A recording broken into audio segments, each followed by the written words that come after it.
Assim diz a palavra do Senhor, Marcos 10, versículo 13. Então trouxeram algumas crianças a Jesus para que as abençoasse, mas os discípulos os repreendiam. Jesus, porém, vendo isto, indignou-se e disse-lhes: Deixem que os pequeninos venham a mim, não os impeçam, porque dos tais é o reino de Deus. Em verdade lhes digo, quem não receber o reino de Deus como uma criança, de maneira nenhuma entrará nele. Então, tomando as crianças nos braços e impondo-lhes as mãos, as abençoava. Pondo Jesus a caminho, um homem correu ao seu encontro e, ajoelhando-se diante dele, perguntou-lhe: Bom mestre, que farei para herdar a vida eterna? Jesus respondeu: Por que você me chama de bom? Ninguém é bom a não ser um, que é Deus. Você conhece os mandamentos: não mate, não cometa adultério, não furte, não dê falso testemunho, não defraude ninguém, honre o seu pai e a sua mãe. Então o homem respondeu: Mestre, tudo isso tenho observado desde a minha juventude. E Jesus, olhando para ele com amor, disse: Só uma coisa falta a você. Vá, vende tudo o que tem, dê o dinheiro aos pobres, e você terá um tesouro no céu. Depois venha e siga-me. Ele, porém, contrariado com essa palavra, retirou-se triste, porque era dono de muitas propriedades. Então Jesus, olhando ao redor, disse aos seus discípulos: Como é difícil para os que têm riquezas entrar no reino de Deus. Os discípulos estranharam essas palavras, mas Jesus insistiu em dizer-lhes: Filhos, como é difícil entrar no reino de Deus. É mais fácil um camelo passar pelo fundo de uma agulha do que um rico entrar no reino de Deus. Eles ficaram muito admirados, dizendo entre si: Sendo assim, quem pode ser salvo? Jesus, olhando para eles, disse: Para os seres humanos é impossível, contudo, não para Deus, porque para Deus tudo é possível. Então Pedro começou a dizer-lhe: Eis que nós deixamos tudo e seguimos o Senhor. Jesus respondeu: Em verdade lhes digo que não há ninguém que tenha deixado casa, irmãos, irmãs, mãe, pai, filhos ou campos por minha causa e por causa do Evangelho, que não receba já no presente 100 vezes mais casas, irmãos, irmãs, mães, filhos e campos, com perseguições. E no mundo por vir receberá a vida eterna. Porém muitos primeiros serão últimos, e os últimos serão primeiros. Vamos orar, peça para o Senhor falar com você. Deus, obrigado pela Tua palavra, e nos deu um coração hoje infantil, no bom sentido, para receber o Teu reino e entrar no Teu reino e receber a Tua palavra, assim como as crianças estão recebendo. Que nós, as crianças adultas, recebam e adorem ao Senhor com a palavra recebida hoje. Em Teu nome, Jesus. Amém. Meus irmãos, eu não sei se você conhece alguém que já tentou, ou você já tentou um visto para os Estados Unidos, e parece que quando alguém vai tirar visto para os Estados Unidos, a pessoa faz tudo certo, né? E costuma-se dizer que é um momento onde as pessoas mentem muito. O cara ganha 3 mil, ele fala que ganha 30, ele pegou dinheiro emprestado, colocou na sua conta para comprovar que tem aqueles 30 mil lá. Ele fala que o propósito dele lá é apenas viajar, mas uma vez entrou ali, nunca mais vai sair. Há critérios para se entrar nos Estados Unidos, para conseguir um visto. E esses critérios às vezes fogem do nosso controle. Eu tenho um amigo que é engenheiro e ele ganha super bem, trabalha numa grande empresa, e ele sempre tenta tirar o visto para ir para tirar férias. Ele nunca consegue, ele fica revoltado, porque ele tem no seu documento que ele é de Governador Valadares, e Valadares é famoso, que é cheio de valadores, não é verdade? Há momentos que a gente tenta ser admitido por causa dos nossos méritos, por causa daquilo que a gente faz, e a gente corre o risco de nos exaltar e mentir de quem nós somos para conseguir aquilo. Outro exemplo é uma entrevista de emprego. Ninguém fala na entrevista de emprego que não é bom para trabalhar com outras pessoas. Se perguntar, fala um defeito seu, a pessoa fala assim, eu sou muito perfeccionista, eu sou muito sincero. Ninguém na verdade fala um defeito seu, porque você quer ser admitido no trabalho, você quer o visto dos Estados Unidos. Mas nós vemos aqui que para entrar no reino de Deus também precisa de critérios. Você precisa de ser, digamos assim, aprovado para que você entre no reino de Deus. Essas pessoas que querem entrar nos Estados Unidos, querem um bom trabalho, também querem ser aprovadas. Mas aqui nós vemos o caso de um jovem que ele quer ser aprovado para entrar no reino de Deus. E Jesus vai nos mostrar que nós somos, na verdade, incapazes. O nosso currículo é muito ruim. A gente pode até falar que sabe falar inglês na entrevista de emprego, mas na verdade a gente fez só o nível 1 básico, a gente não sabe nada. Para entrar no reino de Deus, o nosso currículo é muito ruim. E Jesus chega a dizer que é impossível, inclusive, é impossível você obter esse visto do reino de Deus. É impossível você passar nesse teste para trabalhar no reino de Deus. Nós somos incapazes. O nosso currículo é muito ruim. E Jesus vai nos dizer esta noite que, se quisermos a vida eterna e entrar no reino de Deus, devemos receber Jesus como uma criança. Devemos receber Jesus como uma criança. A história da criança ela está antes da questão do jovem rico, mas eu quero que a gente segure a história das crianças e vamos pensar um pouquinho nesse jovem rico. Quem é esse jovem? Talvez esse jovem sou eu e você. Eu olhando esse jovem, eu pensei, ele é um pouquinho do perfil da igreja presbiteriana. Porque vai dizer que esse jovem, ele é ético, vai dizer que ele é bem sucedido. A Bíblia fala que ele era um jovem rico. Em Lucas vai dizer que ele era alguém bem quisto na sociedade, ele era alguém importante. E diz que esse jovem, ele chega diante de Jesus de uma maneira muito interessante, porque ele se ajoelha perante Jesus. E ele chega falando para Jesus, chamando ele de mestre. Veja que ele respeita Jesus. Ele era riquíssimo, alguém de destaque. Diz que ele obedece à lei de Deus. Alguns pais poderiam dizer para suas filhas, que têm filhas mulheres, esse é um bom partido. Não é mesmo? Honra pai e mãe, trabalhador, bem financeiramente, se ajoelha perante Jesus.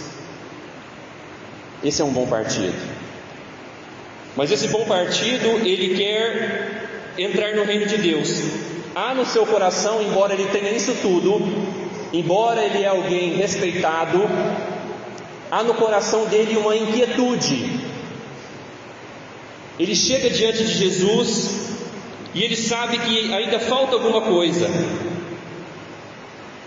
Ele chega diante de Jesus e ele pergunta para Jesus: bom mestre, o que eu farei para herdar a vida eterna? Mas veja, meus irmãos, que ele chega diante de Jesus com um currículo muito bom. Ele chega com muitas credenciais, porque embora ele se ajoelhe perante Jesus, ele chega perante Jesus diferente de outras pessoas. Nós vemos outras pessoas que chegam até Jesus e chegam dizendo assim: filho de Davi, tenha compaixão de mim. Nós estudamos outro dia numa casa, num grupo familiar, uma mulher que chega perante Jesus e diz que ela chega perante Jesus chorando, desesperada. Eu fico imaginando que ele chama Jesus de bom mestre, porque ele queria talvez ouvir um elogio de Jesus. Já viu? Bom mestre, Jesus respondendo para ele: bom jovem rico. Já viu quando uma pessoa chega te elogiando, parece que ela está querendo alguma coisa, não é mesmo? Então ele chega elogiando Jesus, mas Jesus não recebe o seu elogio. Jesus diz para ele: por que me chamas de bom? Porque somente Deus é bom. A gente pensa que Jesus aqui então está negando a sua divindade, mas não.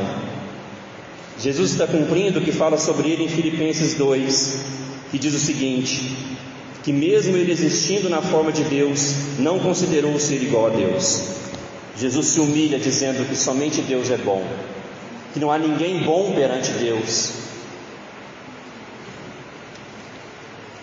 Mas veja, meus irmãos, que Jesus diz que olha para esse jovem e Jesus o amou. Jesus diz que fala a verdade para ele. E Jesus fala para ele: já que você faz todas essas coisas, falta apenas uma coisa para você. Veja que Jesus cita para ele os mandamentos relacionados uns aos outros, os 6 últimos mandamentos. Jesus fala para ele que ele não mate, que ele não adultere, e ele fala: mestre, eu tenho observado isso desde a minha juventude. Jesus fala: então falta só uma coisa para você, que você venda tudo o que você tem e siga-me. Por que, meus irmãos, que Jesus fala isso? Será que Jesus era contrário às riquezas daquele homem? Não. Jesus não é contrário às riquezas que os homens adquirem, desde que sejam lícitas. O problema é que Jesus queria tratar no coração dele o ídolo no coração daquele homem. Jesus queria tratar no coração dele e no nosso, que faltava uma coisa muito importante para ele confiar em Jesus como uma criança. Nas minhas palavras, Jesus fala para ele: falta só uma coisa, você confiar que eu sou tudo para você e não aquilo que você adquiriu. Dificilmente ele não quebrava os 6 últimos mandamentos. Dificilmente ele nunca mentiu, ele nunca desonrou seu pai e sua mãe, mas provavelmente, muito claramente aqui mostra que ele quebrava os 4 primeiros mandamentos, porque Jesus agora está tocando no ídolo do seu coração, que eram as suas riquezas. Porque vai dizer que quando Jesus manda ele abandonar tudo, diz que ele ficou muito triste, porque ele tinha muitas propriedades.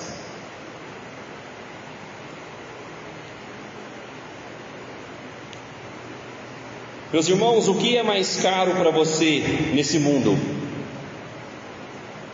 O que é mais valoroso para você neste mundo? O que você tem que Jesus pedisse para você abrir mão por amor a Ele? Você ficaria muito triste. O que é o dono do seu coração? Porque aqui nós vemos Jesus confrontando esse jovem: ou Jesus é tudo para nós, ou Ele não é nada. Não adianta a gente fazer coisas boas, não adianta a gente ser ético, não adianta a gente obedecer externamente à lei de Deus, não adianta a gente nos ajoelhar inclusive perante Jesus, se Ele não é o dono do nosso coração. Se o nosso coração não puder cantar para Ele o que está em Cantares, capítulo 6, versículo 3: eu sou do meu amado e o meu amado é meu.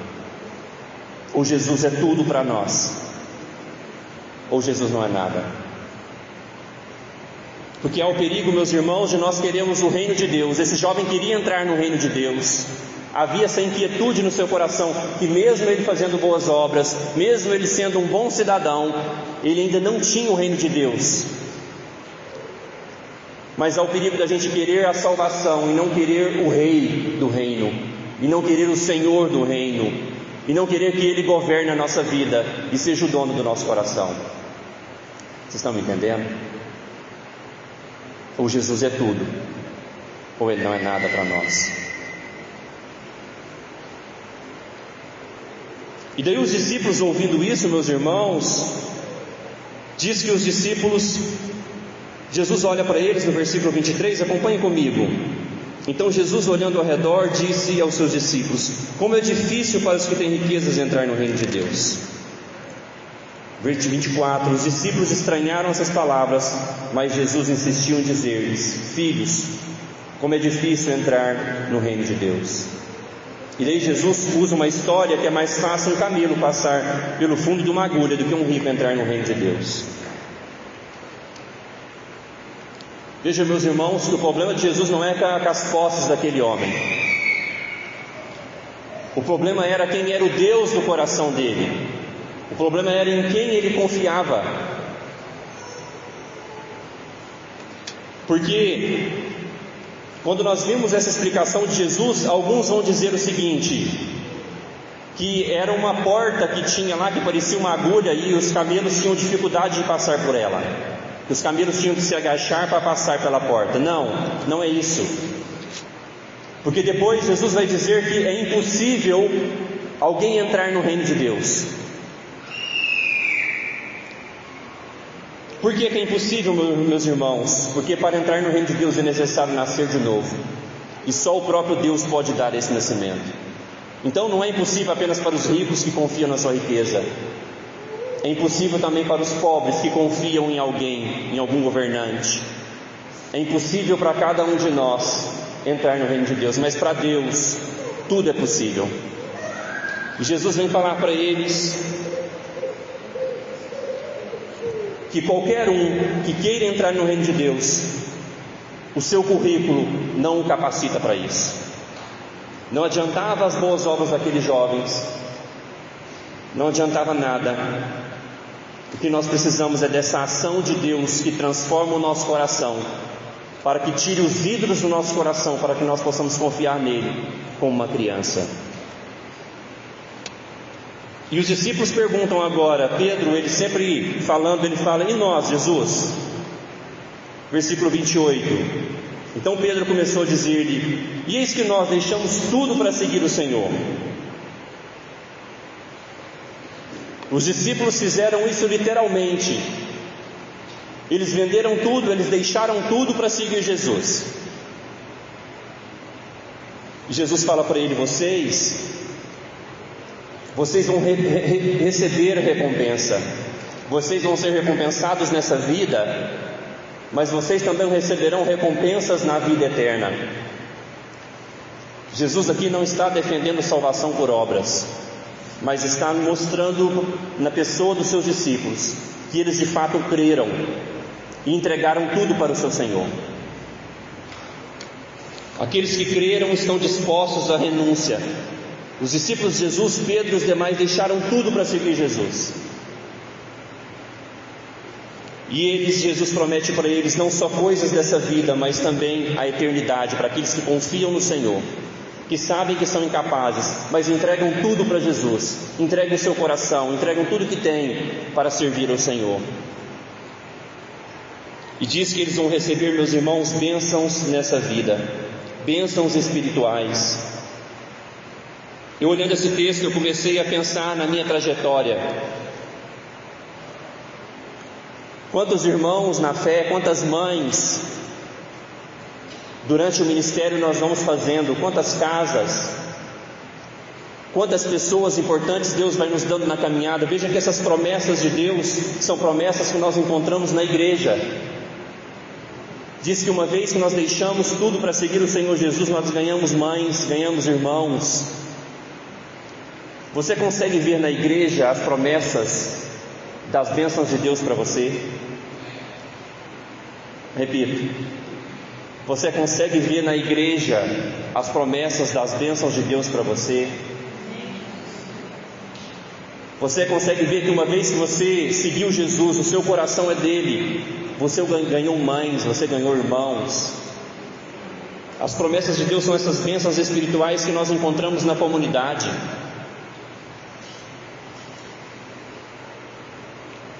Portanto, todo aquele que se entrega a Jesus e a sua obra ganha uma grande família. Meus irmãos, você já experimentou a renúncia por amor a Jesus e ao Evangelho? O que Jesus, se Ele te pedisse para você e você ficaria triste?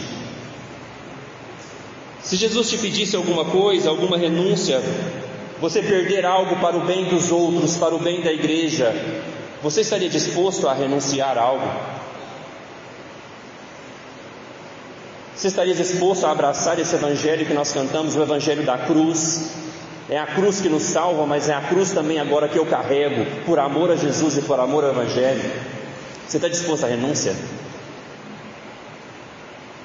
Às vezes uma pequena renúncia, uma grande renúncia.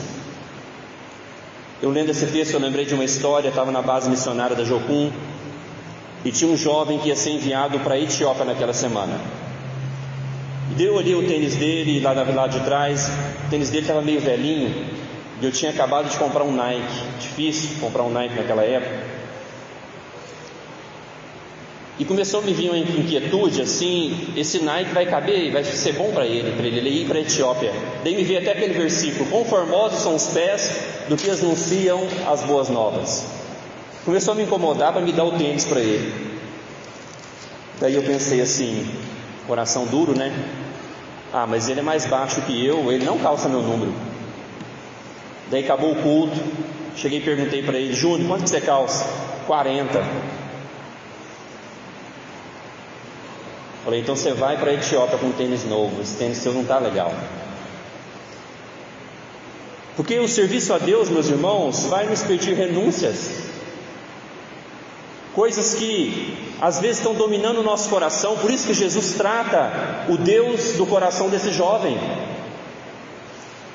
Veja que ele não aceita o desafio de deixar tudo por Jesus, porque ele queria o reino de Deus, mas não queria entregar tudo para o rei do reino. Tinha coisas mais caras para ele nessa vida. O que é tão caro para você nessa vida que você não abandonaria por causa de Jesus e por causa do Evangelho? Jesus confronta aquele jovem, porque diz que Jesus o amou. Quando Jesus olha para ele, diz que Jesus o amou e falou para ele essas palavras: falta uma coisa para você. Falta o quê? Que eu seja tudo para você. Talvez a sua vida é uma vida ética, você é um bom trabalhador, um bom pai de família. Talvez você venha aqui e adora Jesus, você é uma boa jovem, uma boa moça, uma boa mulher, mas talvez o seu coração ainda não foi entregue totalmente para o Senhor Jesus. E Ele fala para nós hoje: falta uma coisa. E se falta essa coisa, falta tudo. Vocês estão me entendendo? Se falta Jesus ser o dono da minha vida, o dono do meu coração, falta tudo. Portanto, esse bom partido, se ele não tem Jesus, não é que só falta. Já viu isso? A gente fala assim: nossa, fulano é tão legal, é um jovem tão bom, tão bonito aquele rapaz, trabalhador, só falta Jesus. Já escutou isso? Não, se ele não tem Cristo, falta tudo, ele não tem nada ainda.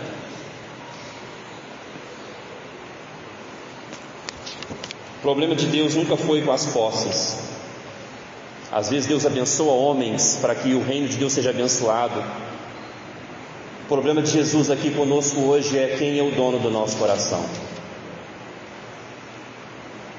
Porque para entrar nesse reino não adianta um currículo bom, não adianta a gente tentar mentir na entrevista, porque Ele nos conhece. E também não é pela renúncia que os discípulos entraram no reino. Os discípulos foram esses que Jesus fala agora como crianças. Porque o que Jesus vai dizer que para entrar no reino de Deus, nós precisamos ser como crianças. Veja o versículo 15: em verdade lhes digo, quem não receber o reino de Deus como uma criança, de maneira nenhuma entrará nele. Primeiro, nós precisamos corrigir alguns erros que nós pensamos desse texto. Primeiro, que a gente fala que ser como criança é porque criança não tem pecado. Não é isso. A Bíblia fala que nós já nascemos em pecado. Quando nós vemos as criancinhas, eu tenho 3 filhos. Às vezes eu fico perguntando assim: aonde que esses meninos aprenderam essas mentiras, essa manipulação?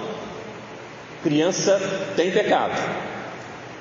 Um outro erro que a gente pensa que para ser como criança é ser inocente, é ser um cristão como uma criancinha, inocente, bobão. Não, a Bíblia fala para a gente ser cristãos maduros. Mas deixa eu explicar para vocês o contexto judaico. James Edwards, ele comentando esse texto, ele vai dizer o seguinte: as crianças não são abençoadas por suas virtudes. Elas são pequenas, sem poder, sem sofisticação, ignorados pela sociedade e despossuídos da sociedade. Receber o reino de Deus como uma criança é recebê-lo como aqueles que não têm créditos, nem respaldo, nem reivindicações. Uma criança pequena não tem absolutamente nada para trazer. O que quer que seja que a criança receba, recebe pela graça, com base na sua pura necessidade e não por mérito nenhum inerente a ela. As crianças, no contexto judaico, elas não eram consideradas, entre aspas, gente ainda. Não tinham direito a posses, não podiam participar de reuniões importantes. As crianças, elas não tinham nenhum direito, elas não tinham nada para oferecer. Elas eram totalmente dependentes, como aqui o Lucas está no colo da Sharon. Totalmente dependente da sua mãe, do leite materno, do colo da sua mãe, dos cuidados de sua mãe. Portanto, receber o reino de Deus como uma criança é ir até Jesus como alguém que não tem nada para oferecer, alguém totalmente dependente dele, alguém que não tem méritos nenhum, alguém que precisa desesperadamente que ele te coloque no colo e te abençoe. Mas é engraçado que os discípulos de Jesus, parece que eles se acham no direito de proteger Jesus. Eles estão achando que eles são meio guarda-costas de Jesus. E diz que os discípulos repreendem as pessoas para não trazer as crianças até Jesus. E diz que Jesus ficou indignado com eles, porque na cabeça dos discípulos estavam no contexto judaico que as crianças eram indignas de chegarem até Jesus, que as crianças não mereciam chegar até Jesus e atrapalhar Jesus. E são justamente esses que chegam até Jesus, aqueles que têm a certeza que não merecem nada, aqueles que têm a certeza que precisam dele, aqueles que não têm nenhuma pompa e nada para tentar impressioná-lo, como aquele jovem rico. As crianças chegam até Jesus. E veja, meus irmãos, que elas são levadas até Jesus por outras pessoas. Essas crianças já eram incluídas no pacto, eram crianças circuncidadas. Por isso Jesus fala que delas já é o reino de Deus. Elas não tinham fé, mas os seus pais tinham, e alguém levou essas crianças até Jesus para que elas recebessem a bênção dele. E Jesus fala que nós não podemos impedir as crianças de chegar, porque do reino de Deus é elas. Mas o que seria hoje, meus irmãos, tentar impedir que as crianças cheguem até Jesus e atrapalhar que elas cheguem até Jesus? Seria, por exemplo, não trazer as nossas crianças para incluí-las no pacto, não trazê-las para o batismo. Porque veja que Jesus fala que dos tais é o reino de Deus. Elas já eram incluídas como povo de Deus, e depois, quando jovens ou adultos, demonstrariam pelas suas atitudes se de fato queriam permanecer no pacto com Deus ou não. Esse jovem rico que não segue Jesus, ele quando criança foi circuncidado, porque era um judeu também. Veja aqui por que batizamos as crianças, porque elas já são inclusas no pacto com Deus por meio do batismo, como aquelas crianças eram inclusas por meio da circuncisão. E quando jovens, elas decidem se querem que Jesus seja o dono do seu coração ou não. Então nós colocamos ela no pacto para que depois ela continue ou não. Nós não esperamos que elas cresçam para entrar num pacto com Deus, porque delas é o reino de Deus. Portanto, impedir que as crianças cheguem até Jesus hoje é não batizá-las, é não levá-las à igreja, é não ensiná-las. Quantas vezes nós escutamos assim: meu filho foi criado na igreja, mas depois desistiu da fé. Apenas levar na igreja não é suficiente. Nós precisamos ser esses pais que ensinamos na nossa casa aos nossos filhos, porque deles é o reino de Deus. Jesus ama as nossas crianças, porque elas, quando chegam até Jesus, elas chegam diferente da gente. Elas chegam sem pompa, elas chegam sem achar que tem algum mérito como nós achamos. O coração delas está sem ídolos ainda. Por isso que desde criancinha nós trazemos elas para incluí-las no pacto com Deus, por meio do batismo e do ensino da igreja. Meus irmãos, mas por que essas histórias Marcos as compila uma atrás da outra? Por que o escritor bíblico coloca essas histórias uma atrás da outra? O principal ensinamento que essas histórias estão juntas é nos mostrar o contraste de quem entra no reino de Deus, de quem não entra. Não se entra no reino de Deus com arrogância, com posses ou com boas obras, mas se entra no reino de Deus com alguém totalmente desprovido de nada e que necessita desesperadamente de Jesus. Por isso esse contraste entre essas histórias. Para que nós tenhamos essa vida eterna, nós precisamos, como uma criança, uma dependência total a Jesus, depender totalmente dele.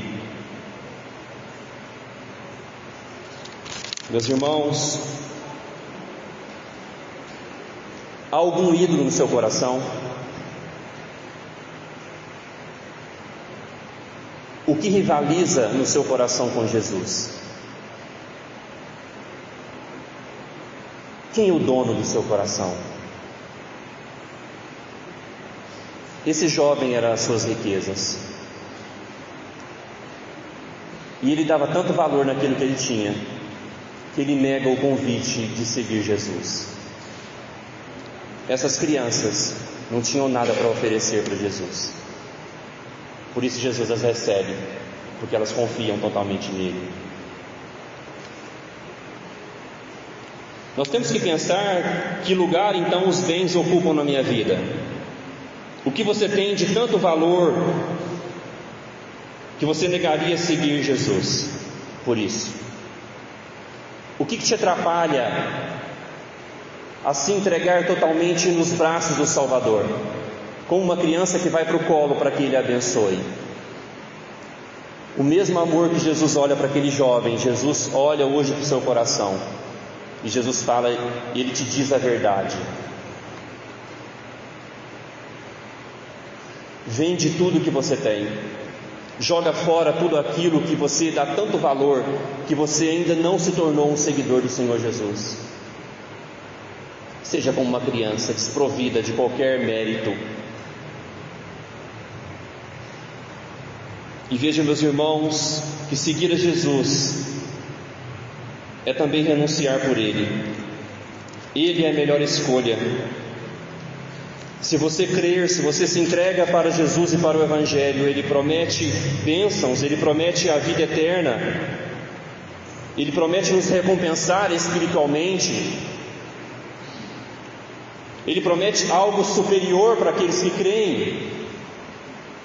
Aquele jovem continuou com as suas riquezas e morreu e não levou nenhuma delas.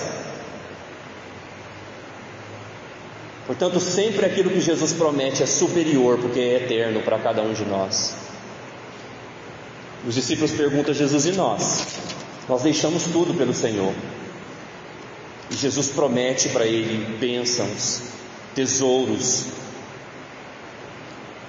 A mesma promessa para nós. Vale também uma reflexão que eu já perguntei: se você vê os cumprimentos das promessas de Deus na igreja, se você dá valor a essa bênção que é a comunhão, se aqui você vê como o cumprimento dessas promessas de Deus para você, que uma vez que você se torna cristão, que você segue Jesus, você ganha uma família, você ganha irmãos na caminhada. Você vê a igreja assim? Meus irmãos, venha para os braços de Jesus hoje. Essas crianças no colo de Jesus são abençoadas. Diz que Jesus toma as crianças, Ele pega elas nos braços, impõe as mãos sobre elas e as abençoa. Por isso Jesus fala: se nós queremos entrar no reino de Deus, nós devemos recebê-lo como uma criança. E nos braços de Jesus o nosso medo se esvai. Nos braços de Jesus as nossas ansiedades se vão. Nos braços de Jesus nós encontramos o propósito da nossa vida. Nós somos criados para estar nos braços do nosso Criador. Não há riqueza que vai nos preencher, não há títulos que vai nos preencher, não há nada que você conquiste nessa vida que vai te preencher, assim como você estar nos braços de Jesus, como seu Pai, como seu Salvador. Por isso, meus irmãos, eu te convido hoje: venha para Jesus como uma criança desarmado. Você tem medo do quê?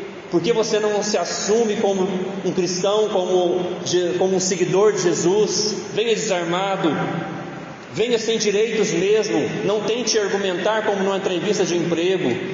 Não tente mostrar que você tem algum mérito. Você não tem nada, e Ele não está preocupado com isso. Ele quer mesmo que você venha desprovido de qualquer coisa, assim como uma criança corre nos braços do seu pai, confiante nos braços do seu pai. Você já viu uma criança preocupada nos braços do pai?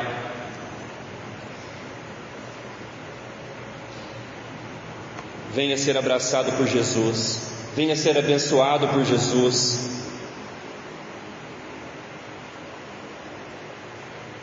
Pois esse é o propósito de Deus para cada um de nós.